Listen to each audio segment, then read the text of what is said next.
आप सभी को जय मसीह की।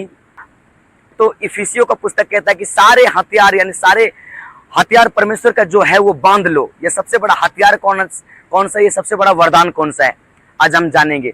तो सबसे पहले यीशु मसीह, एक खासियत थी कि यीशु मसीह 40 दिन 40 रात उपवास किया जंगल में जाकर, वो पहाड़ों में जाकर, वो परमेश्वर की सामर्थ को सोखा, परमेश्वर की मसा को लिया, अभिषेक को लिया, फिर उसके बाद शैतान को हराया। और जब शैतान को हराया और जब वो शहर में गया प्रचार करने के लिए, तो अपने आप को जाहिर करता है लोगों के बीच में।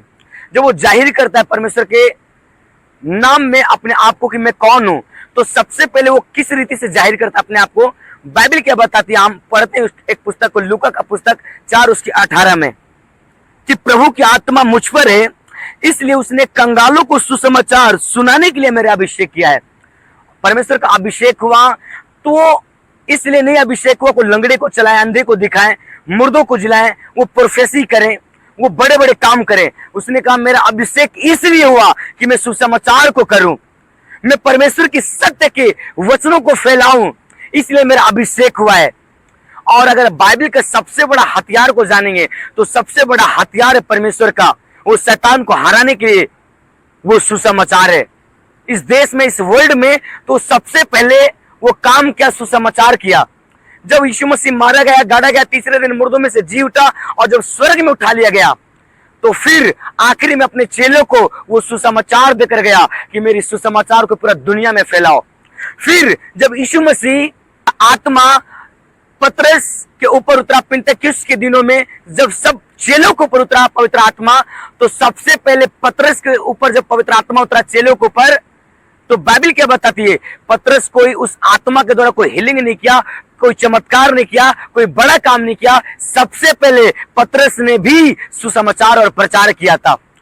बड़े बड़े प्रोफेट, बड़े बड़े अपोस्टल जो इस वर्ल्ड में एक लेवल पे काम किए हैं, जो बड़े बड़े खुदा के दास हैं, आप नोटिस करेंगे हर एक बड़ा बेदारी, हर एक बड़ा रिवाइवल वो सुसमाचार के द्वारा आती है। बाइबल क्या बताती है कि नमान कोढ़ी था, वो राजा था, बहुत बड़ा राजा था, वो बड़े बड़े राजाओं को हरा दिया था, लेकिन वो कोढ़ी था। जब इजराइल में गया था, इजरायलियों के ऊपर चढ़ाई किया और इजराइल में से एक लड़की को लेकर आया था और नौकर बनकर वो लड़की जी रही थी नमान के महल में। वो लड़की नमान की पत्नी को बताती है कि अगर मेरा स्वामी नमान अगर इजराइल के भौसकता के पास होता तो इसका कोढ़पन चला जाता। जब वो प्रार्थना करते एलिसा नबी, तो सोचो एक लड़की कैसे प्रचार कर रही है उस बंधुआई में जाकर। आप ये मत सोचे कि मैं छूट जाऊंगी, अगर मेरा बीमारी चला जाएगा तब मैं प्रचार करूंगा, अगर मैं ठीक हो जाऊंगा तब प्रचार करूंगा, अगर मैं गरीबी से छूट जाऊंगा तब प्रचार करूंगा, अगर मेरा ये बीमारी ये समस्या चला जाएगा तब प्रचार करूंगा। नहीं, आप जिस हालात में, उस हालात में परमेश्वर का नाम को ऊंचा करें, प्रचार करें। सोचो एक लड़की बंधुआई में थी, वो जकड़ी थी, उस हालात में भी परमेश्वर यहोवा के नाम में वो सुसमाचार कर रही है। और जब वो प्रचार की, वो नमान कोढ़ी एलिसा के पास गया, नमान कोढ़ी, और एलिसा ने उसको कहा कि जाकर, ऐसा नदी था, इस नदी में जाकर डुबकी लगा ले, और 7 बार जब तू डुबकी लगाएगा, तेरा 7 बार जब डुबकी लगाए नदी में, उसका कोढ़पन चला गया। वजह क्या था? उस लड़की के द्वारा, उस सुसमाचार के द्वारा वो राजा बचाया गया। सोचो जब वो राजा उस लड़की के द्वारा बचाया गया हुआ, क्या राजा उस लड़की के लिए कुछ नहीं किया होगा? मैं बता रहा हूं, उसके खानदान को, उनके जनरेशन को, लड़की के माँ बाप परिवार, उसके पूरे जनरेशन को राजा बहुत ज्यादा उसको धन संपत्ति देकर ब्लेस किया होगा। परमेश्वर ने उनके जीवन को ऊंचा किया उस लड़की को सुसमाचार के द्वारा। बाइबल क्या बताती है, जितने ये मानव जाति हैं, ये सब लोग, ये परमेश्वर की रचना है, ये सब लोग परमेश्वर के ये जन है, ये परमेश्वर के बालक हैं। जब आप परमेश्वर के बालक को बचाते हैं, जब आप परमेश्वर के रचना को सेव करते, परमेश्वर के पास लाते हैं, क्या आपकी जिंदगी को परमेश्वर ऐसे छोड़ेगा? कभी, वो कभी नहीं छोड़ेगा। वो आपकी जिंदगी को संवार कर रख देगा, वो आपकी जिंदगी को बदल कर रख देगा परमेश्वर। जिस दिन सुसमाचार करेंगे, रास्ता है वो खोल देगा परमेश्वर यीशु मसीह के नाम में। बाइबल क्या बताती है, जब तुम सुसमाचार करने के लिए निकलते हो तो परमेश्वर की आत्मा सदा तुम्हारे साथ रहता है। सोचो जिसके साथ खुदा की आत्मा होगी, क्या वो बंधुआई में रह सकता है? क्या वो बीमारी में रह सकता है? क्या वो गरीबी में रह सकता है? क्या वो निराशा रह सकता है? वो कभी नहीं रह सकता है।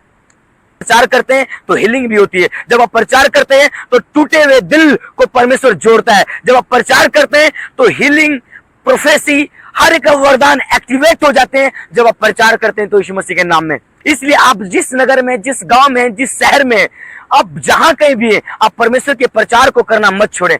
जब आप प्रचार करते हैं तो हकीकत में आपके जीवन में परमेश्वर की सामर्थ्य बढ़ती है, पवित्रताई की मसा बढ़ती है, परमेश्वर आपके जीवन में अद्भुत रीति से काम करता है। पौलुस कहता है कि मैं इतना प्रचार किया हूं, इतना प्रचार किया हूं, इतना प्रचार किया हूं कि मुझे अब यरूशलेम में, यहूदा में कहीं जगह नहीं बचा है, मैंने इतना प्रचार किया। सुसमाचार, हर एक जन, एक दिन का विश्वासी हो, एक साल का विश्वासी हो, हर एक जन सुसमाचार कर सकता है। और ये सुसमाचार बस एक पास्टर नहीं, एक अपोस्टल नहीं, एक प्रेरित नहीं, एक चेला नहीं, एक एवेंजलिस्ट नहीं, हर एक विश्वासी, हर एक दास के लिए सुसमाचार सबको दिया गया है। सबको सुसमाचार बताना है। वो क्या है सुसमाचार? परमेश्वर में आप आए, परमेश्वर को आप जीवन दिए, परमेश्वर ने आपके जीवन में काम किया, आपको हील किया, आप इसके बारे में बताएं लोगों को। ये सुसमाचार है। आपके जीवन में परमेश्वर ने छोटा से छोटा काम किया, बड़ा से बड़ा काम किया, उसके बारे में आपका पड़ोसी, आपका परिवार, हर एक जन को बताएं कि मेरे जीवन में परमेश्वर ने कैसे काम किया है।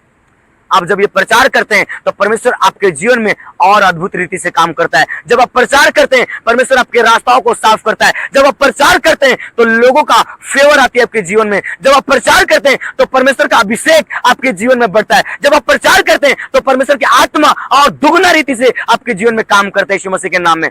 इसलिए प्रचार करना मत छोड़ें।